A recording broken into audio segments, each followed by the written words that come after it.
Sinister girls. Sinister girls. Sinister girls. It's a female revolution. Sinister girls. DJ Leslie, play the music. Sinister girls. Sinister girls. Sinister girls.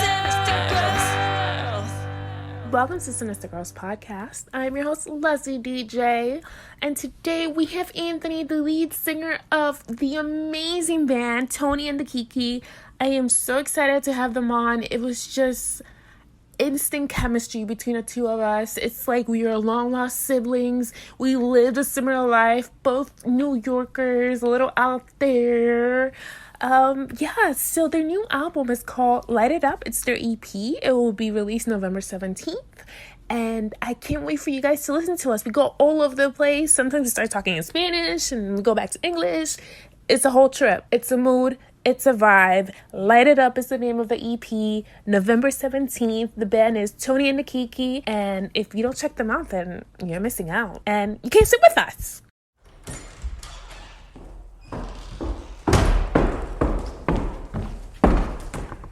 Hit it, bitch.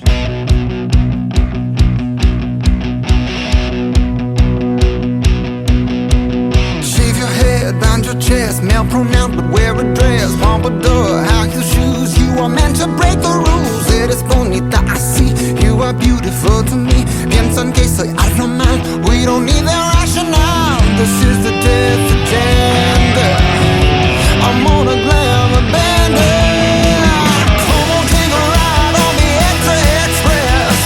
Up your patriarchal dusty ass mess.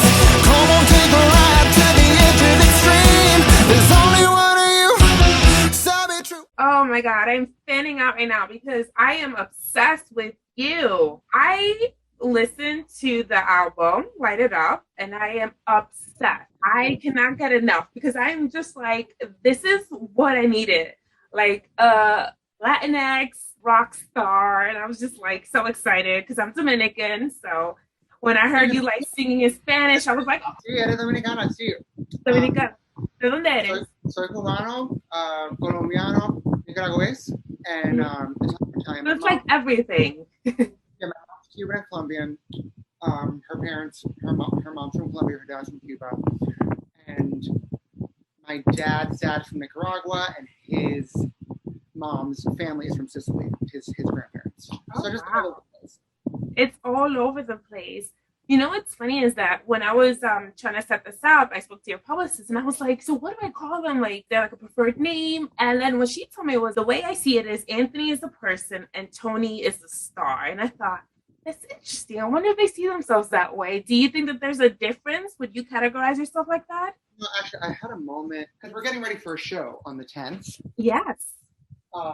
So I was messaging the like technical director of the space, and I was about to be like, hi, it's Tony. Then I was like, Tony isn't messaging this, the designer and asking for this, and this. Tony exists like when the drum beat comes in, the four on the floor, the guitar starts to shred, and the lights are on, or the mic is hot, or whatever. You know what I mean? So it just feels like I've always, but everyone wants to call you Tony, right? When your name is Anthony.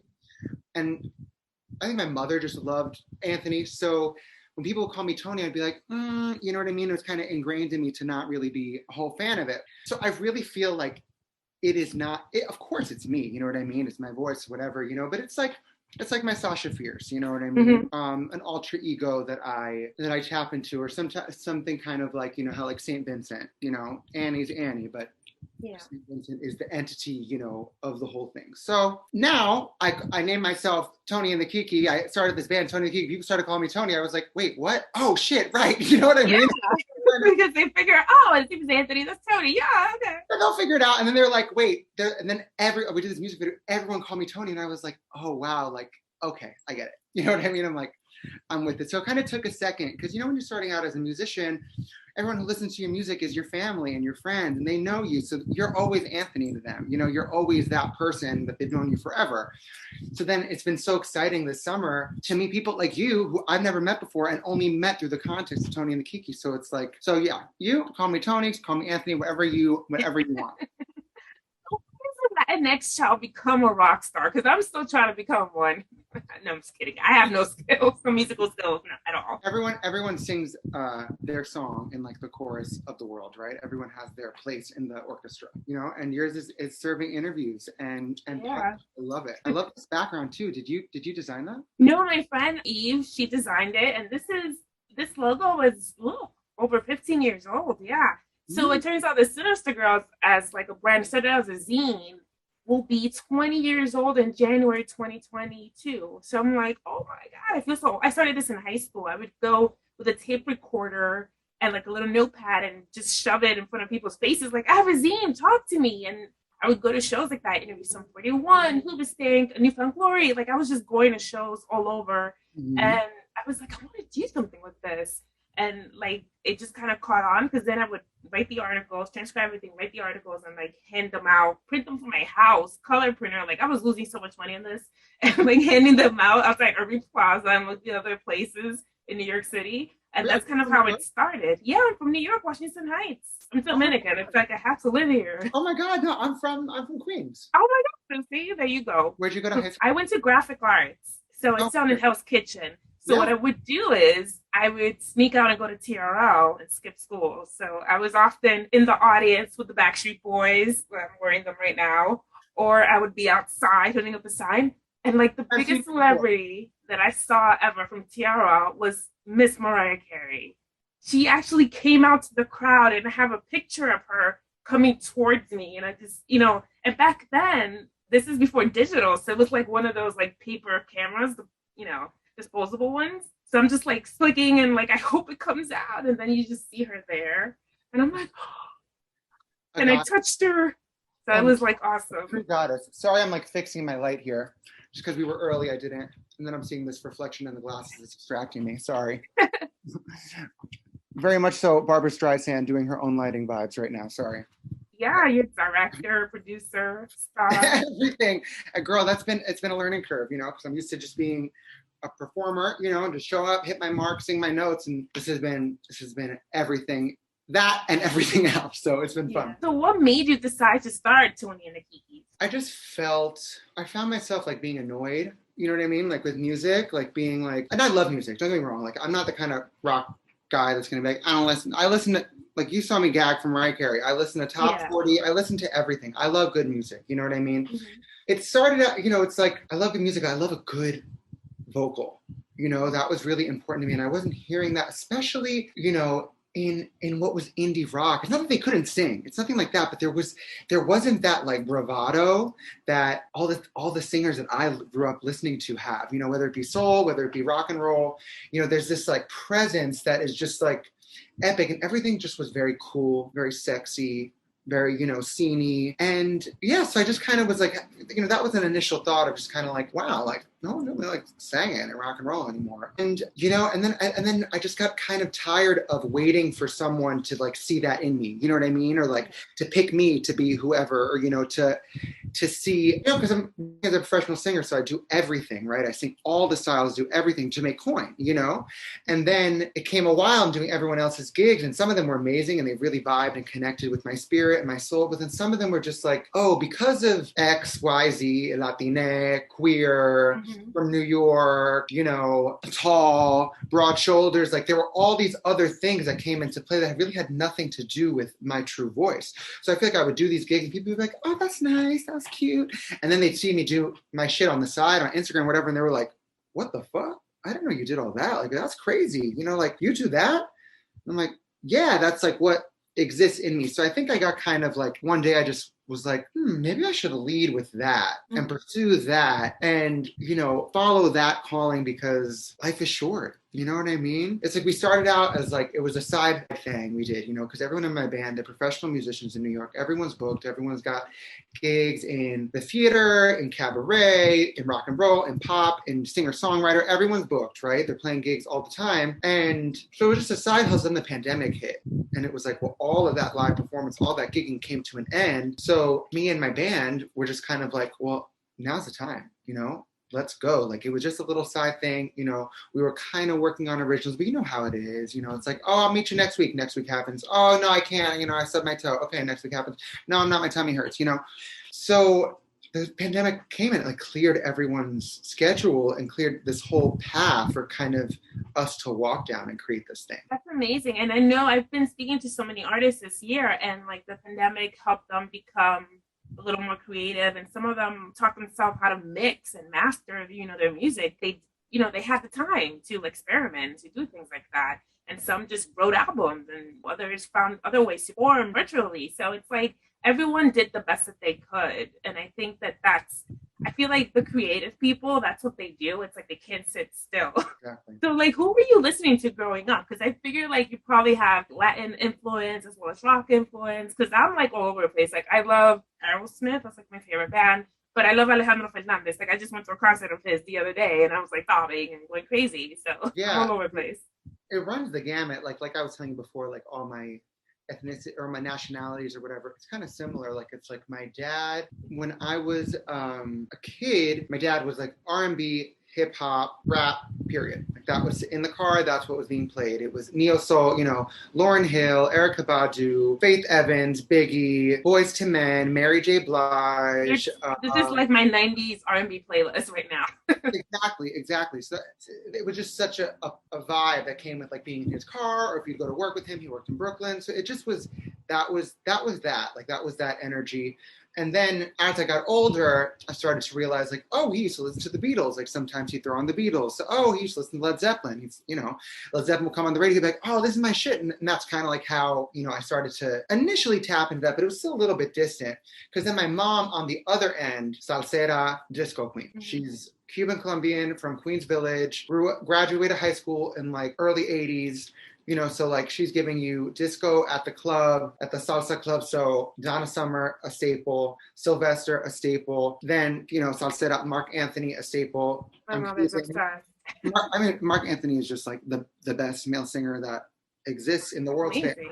Pretty, you know what I mean? Like he's up there, So he was always on. Obviously, I'm Cuban, so Celia Cruz, Gloria Estefan, huge, presence in mommy's car. And then, so it was that kind of world. So the whole salsa world, disco, Studio 54 vibes, and then also show tunes. Barbara, Phantom of the Opera. So yeah, so that it's kind of that whole pot. And then as I got older, like I said, I kind of started to, hear my dad maybe talk more about Led Zeppelin or AC/DC or whatever. And then my uncle, my godfather, is a total metalhead, total rocker. And you know how it was when you had the CD case, your CD player. So when I first got a CD player, I had my little cute, and then my taste in music was like what was popular, right? It was like the Spice Girls, same.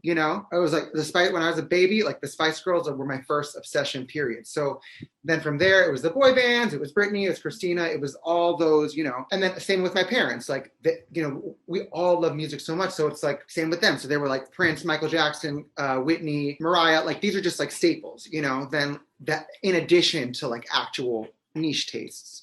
So it's just really like a freaking huge gamut of music that I think is, you're a New Yorker, it's like, you can order any kind of food you want. You know what I mean? Like you can, so especially in Queens, Queens is so diverse and random that my music listening was so kind of random and amazing. Being from New York is so special to me because I feel like we are like that one city, like New York City particularly, where every culture, everyone visits us. So we could get influences from all over the place. And you could see that in the different people that grew up here because there's just so much culture. And I like the idea that we kind of infuse it and make it our own in a way. So I love the city so much. I'm like really biased about it. Who isn't? What New Yorker isn't, right? Yeah, and you're the borough of the Ramones. The Ramones are Queens. I love the Ramones. Exactly. They're from Forest Hills. Yeah, I take right through Forest Hills. I love them too. My parents. Yeah. Yeah. And of course, I don't know how old you are, but PacSun and Hot Topic were like the thing. So like it's like I'm in my 30s. Yeah, me too, girl. So no, almost, So but yeah, so you know about that. Good Hot Topic, PacSun, Mall Life, the Ramones, Blink 182, Green Day. That was definitely also a vibe that was really present too. So yeah, the Ramones. I love the Ramones as well. Yeah, that was like around the time when in high school with the whole Sinister Girls thing started, because I started branching out away from the pop music, away from the Latin music, and I was like, I kind of like this sound, But I'm a person of color, morenita. Like, I don't really fit in at all these shows. Everybody's white. But I'm like, but I'm still gonna go because I like it. And then it just, I don't know, I just loved it. And of course, you have like the cousins that are always like, "What are you trying to be white for?" and all this thing, because there's all that in Latin culture, especially Dominican culture. And I'm just like, I just like the music, and like they didn't get it. And then of course, once these bands became like TRL bands, and all of a sudden they were popular, they're like, "Oh, I like them." I'm like, "Oh yeah, sure you do." Yeah, Right. it's such a crazy, especially when you're young too. Like there's all this like identitarianism or whatever, and you know you're like, this is what you're supposed to listen to, this is what you're supposed to like. But for people who love music and musicians, I find that that's very rare. You know, to find a musician that's like, no, I only listen to, you know. If you love music, like there's probably a song in every genre that you're like, oh, this fucking slaps, you know? Yeah. You have a very distinct personal style, which I love. And I wanted to know, who are some of your style influences? Because you have kind of like a glam rock look, but there's something very New York about you also. I just can't put it into words, but it's like, I wish you guys could see what I'm seeing. It's this beautiful person in front of me. Thank you. Yeah, I think fashion icons are hard, like I love rock and roll and whatever, but like also like I'm gay as fuck, you know what I mean? Like I love Cher, I love disco, I feel like I'm a gay boy, honestly, because everything you're mentioning, I am like, yep, yep, the theater kid, yep. So it's like I love that elevated glamour, that sexy, hyper femme stuff. But then also it's like I love the 70s, you know what I mean? Like I have such a love affair with the 70s and such a nostalgia with that era, 60s, 70s, and even my body, you know what I mean? Like I got a little chicho on the side, so like I want to wear high-waisted pants, you know what I mean? Because it's more flattering. I have a big ass. I need high-waisted pants. I cannot do. And then the clothes we grew up wearing, in that era, everything was just so like constrictive and like I like skinny jeans, but like the high waisted had come along for so long. And then for men too, like men, there was no high waist option. I'm like, men have chichos. Like everyone wants them to be in a high waist. Like, what are we doing here? Yeah. So I feel like, as you get older, I don't know, you're just like, I just made the decision. It's like, well, how do I want to see myself? Like forget what other people think, forget what's popular, forget what's cool. It's like when I look in the mirror, like, am I going to be like, oh my God. Do you have a bird? No, that's New York City for you. That's like some crazy. Oh, because I have birds. That's why I was like, oh, you have a bird. Oh, you do? Oh, no. Yeah, they're crazy. Oh my God, what kind of birds do you have? I have two little parrots. One is a Senegal parrot, so they're from Africa. And then there's green cheek conure, they're Brazilian. And that one is the girl, she's crazy. She's loud. That's why she's not screeching. That's so Latina to have birds. Yeah. Her mom's fault. I love it. Well, apparently I have them too. But now you have birds. Welcome to the family. No, but yeah, so it's kind of like, and I also grew up like loving witches and like magic and like, so you're like my long lost sibling, I fucking swear. Everything you're saying, I'm like, yes, me too. Right? So like I feel like, I've always just kind of loved, magic. And I would dress like that as a kid. Like when I would be in my room, I'd put crazy things on, but then, you go to school and you have to wear the uniform, or you go to whatever, and like you can't dress like that in real life, And then I think as I got older, I was like, I could dress however I want in real life. You know what I mean? Like there are no freaking rules. Taken a little bit from the 70s, taken from, the British psychedelic movement, I love thrifting. I love finding like items that are like one of a kind. I don't know. I wouldn't say that I have. This is just a really long, drawn out way of saying that I don't necessarily have like a fashion icon that like I worship, or like I'm not a Vogue head. Like I don't know all the designers or whatever. I just know what I like. You know what I mean? Yeah. So I kind of just go from there, and I try to flatter my body. And also it comes out of like being tall and being like having not like the body that everybody has. So clothes haven't really been made for me. So it's like made for a body like mine. So it's like, well, no, I can wear this loose top that you get from the women's section, but like with these jeans or like these vintage boots or whatever. And also, to be honest, like a lot of it came from, I went to arts high school too. So like that kind of like open, and I was in Catholic school, in elementary school. So I had the uniform every day. And then going to arts high school was like, oh my God, these people are dressing crazy in amazing ways and in crazy ways and in crazy amazing ways. So that kind of like opened my whole mind to like, oh girl, you gotta get style. You know what I mean? Like you need a look, So I think that kind of just set me down that journey. And then in being a performer and trying to be, kind of like what I was saying before, trying to get all the work, you have to like neutralize a little bit so that you can do the rock gigs and the theater gigs and the pop gigs and the R&B gigs and the salsa gigs or whatever. But then, it just came a point where I was like, well, who am I?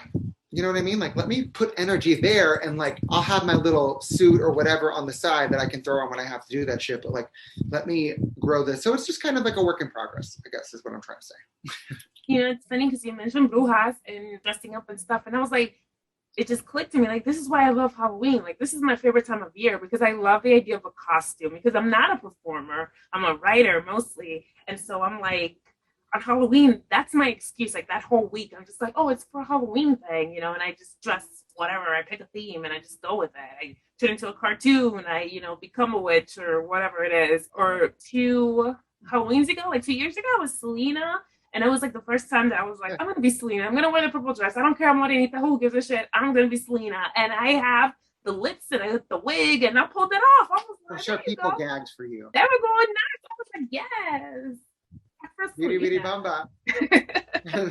It was just fun. So I like dressing up. So I could totally relate to that. And I do like a lot of those influences that you mentioned. And also fitting your body type. Like I have like the hourglass figure. So growing up, when I did go to these rock shows, a lot of the girls were white and they were thin. And so I always felt like, oh, I don't fit in. Like I'm too big. And like at that time in the 90s and early 2000s, it was the low-rise jeans. Those are not flattering if you have a big butt. Like your ass is out basically because it cuts you like right in your thigh. So it's not good. It's not a good look. So I'm glad that we have, high-waisted options. Let me bring up Selena because actually when I think of, sometimes I'll get dressed and like I'll be like, it won't be obviously wearing a Selena outfit, but it's like, oh, I see that like she actually maybe had a huge influence on me. Like, like the kind of, it's like glam cowgirl kind of thing.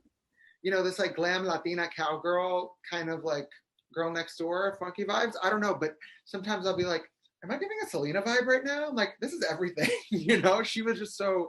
She was very heavily influenced by disco, so in the 70s. And she was...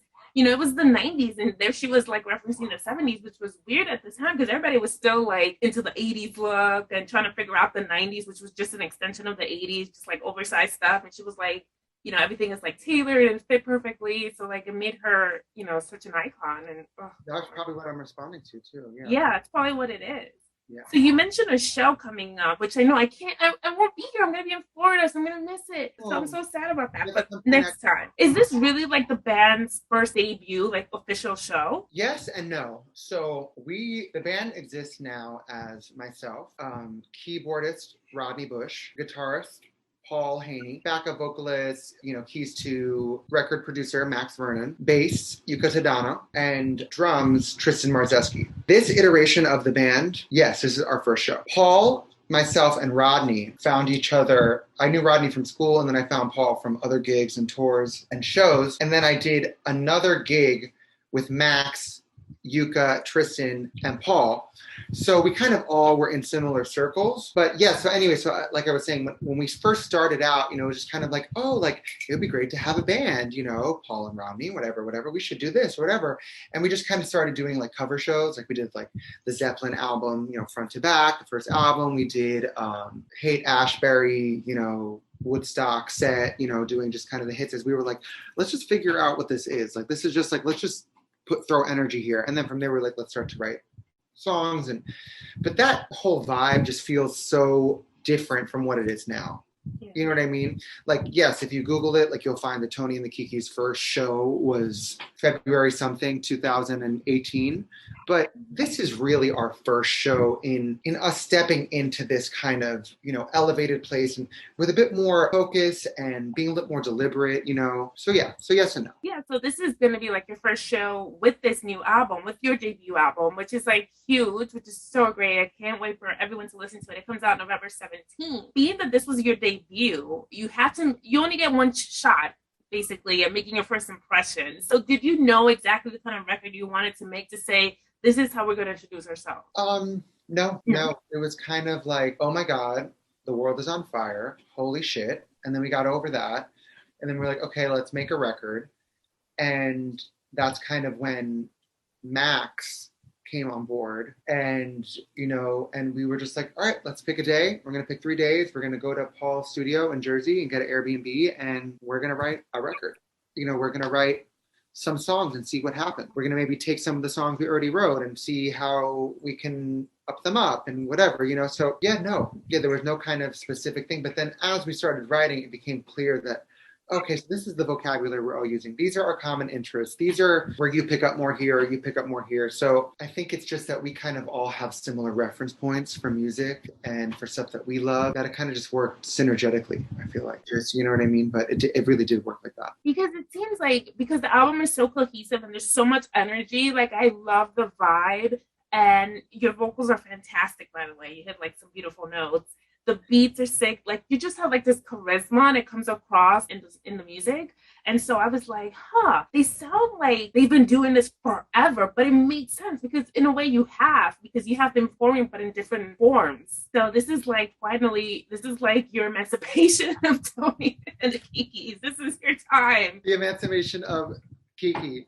Yeah. Oh my God, yes, the emancipation of Mimi. Yeah. Yeah, I love that. Yeah, it's true because, and I think that I feel very lucky in that way that, I don't know, I guess I just didn't really know. This whole kind of experience has been a free fall, So I feel lucky in the way that things just kind of have opened up, and kind of been cohesive, and it's just been like next step, and I think that's because, we, the songwriters, me, Max, Rodney, and Paul. The other two wrote on some of them, but the main songwriters, we just have a great rapport, and we just have like, we're friends, so, and even though we have similar things, we also have different things about us and different tastes and other things. And I think that we can kind of acknowledge that in each other and be like, oh yeah, I like that thing that you do, or oh yeah, like what about this thing that I do? Oh, maybe you should do it like this, and just kind of like, really collaborative in that way. And I think that what we did set out to do though was make music that was music that we wanted to hear, not necessarily music that we felt like was going to be successful or was what they're showing on, I don't even know if they have TRL anymore, but what no. Right? What they're showing on wherever, TikTok, Yeah.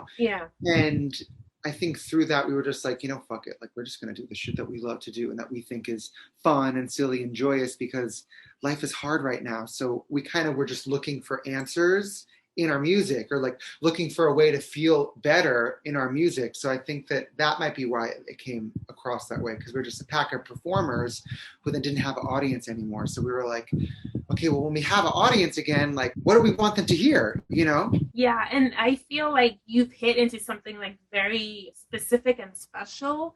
And I feel like your fans are gonna end up being so loyal and just follow you to the death, because there's just something so organic about your sound.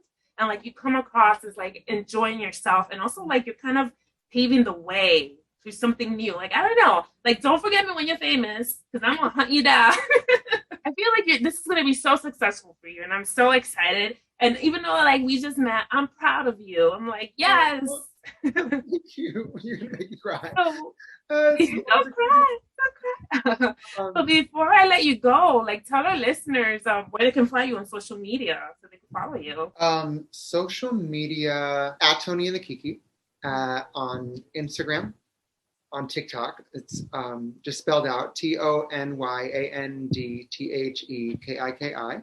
And subscribe to our channel on YouTube. And we're on Spotify, Apple Music. We're on the whole thing. So wherever you listen to music, follow us, subscribe to us. I think that's everything. And I just wanted to say something into what you just said before. I think that in terms of setting out like with an intention, actually I do remember an intention was just kind of like in me looking at music being like, oh, it's too cool, it's too whatever.